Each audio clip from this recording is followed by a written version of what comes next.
حدیث نمبر 430.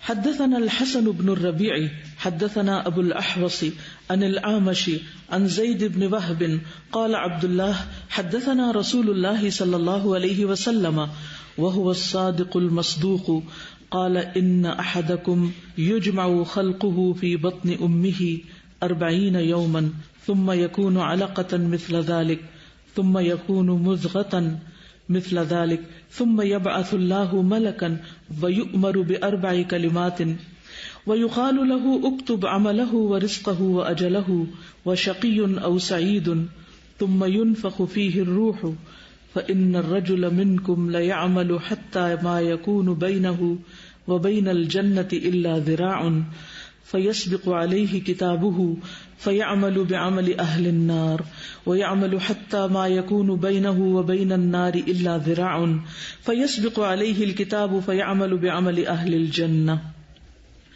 حدثنا الحسن بن الربيع، ہمیں بیان کیا حسن بن ربیع نے، یہ امام بخاری کے استاد ہیں. احمد بن عبداللہ العجلی کہتے ہیں کہ یہ ثقہ صالح اور بہت عبادت گزار تھے، چٹائیاں بیچتے تھے، یعنی چٹائی بیچنا ان کا پیشہ تھا. اور ان میں سے بعض کہتے ہیں کہ وہ لکڑیاں اور کانے بیچتے تھے، یعنی اس کا بزنس کرتے تھے. عمل کرنے والے علماء میں سے تھے، اور مسلم یعنی صحیح مسلم کے جو امام مسلم ہیں ان کے کبائر مشائخ میں سے تھے، یعنی بخاری اور مسلم دونوں نے ان سے حدیث روایت کی. ابن حبان کہتے ہیں کہ یہ وہ ہیں جنہوں نے وفات کے بعد ابن مبارک کی آنکھیں بند کی تھیں اور ان کو دفن کیا تھا. تو یہ ابو الاحوص سے اور وہ اعمش سے اور وہ زید بن وہب سے روایت کرتے ہیں. وہ کہتے ہیں کہ ہم سے عبداللہ نے روایت کیا، اور یہاں عبداللہ سے مراد عبداللہ بن مسعود ہیں جن کی کنیت ابو عبد الرحمن ہے اور نسبت الحزلی ہے.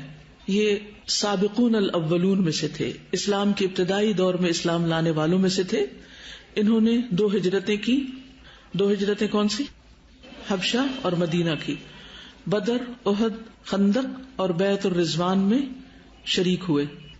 یہ وہ پہلے شخص ہیں جنہوں نے بلند آواز میں قرآن کریم کعبہ کے پاس پڑھا تھا، اور یہ بہت ہی خوبصورت آواز کے مالک تھے. جب قرآن پڑھتے تو ان کی آواز بہت خوبصورت ہوتی. بہت نحیف جسم کے تھے، ان کی پنڈلیاں خاص طور پر بہت پتلی تھی. نبی صلی اللہ علیہ وسلم نے ایک دفعہ انہیں کچھ لانے کا حکم دیا تو یہ درخت پر چڑھے، تو انہوں نے اپنی پنڈلیوں سے تھوڑا کپڑا اٹھایا تو لوگ ہنس پڑے، یعنی ان کی پنڈلیوں کا پتلا پن دیکھ کر. تو رسول اللہ صلی اللہ علیہ وسلم نے فرمایا کہ تم کس بات پہ ہنس رہے ہو؟ تمہیں نہیں معلوم کہ ان کی پنڈلیاں میزان میں قیامت کے دن احد پہاڑ سے بھی زیادہ وزنی ہوں گی. یعنی آج یہ جو چھوٹی چھوٹی نظر آ رہی ہیں، قیامت کے دن بہت بھاری ہوں گی، دین میں ان کی استقامت کی وجہ سے اور قرآن کی خدمت کی وجہ سے. ایک طرف وہ بہت صاحب علم تھے، قرآن مجید پڑھتے اور پڑھاتے تھے، اور نبی صلی اللہ علیہ وسلم نے ان سے قرآن مجید لینے کا بھی حکم دیا. لیکن دوسری طرف یہ نبی صلی اللہ علیہ وسلم کی خدمت بھی بہت کرتے تھے. یہ صاحب النال تھے.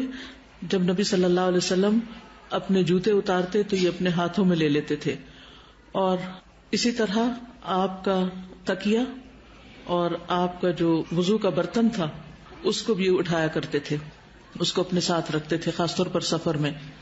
علماء صحابہ میں سے ہیں، قرآن مجید کے حافظ تھے، اور انہوں نے علم کی بہت خدمت کی.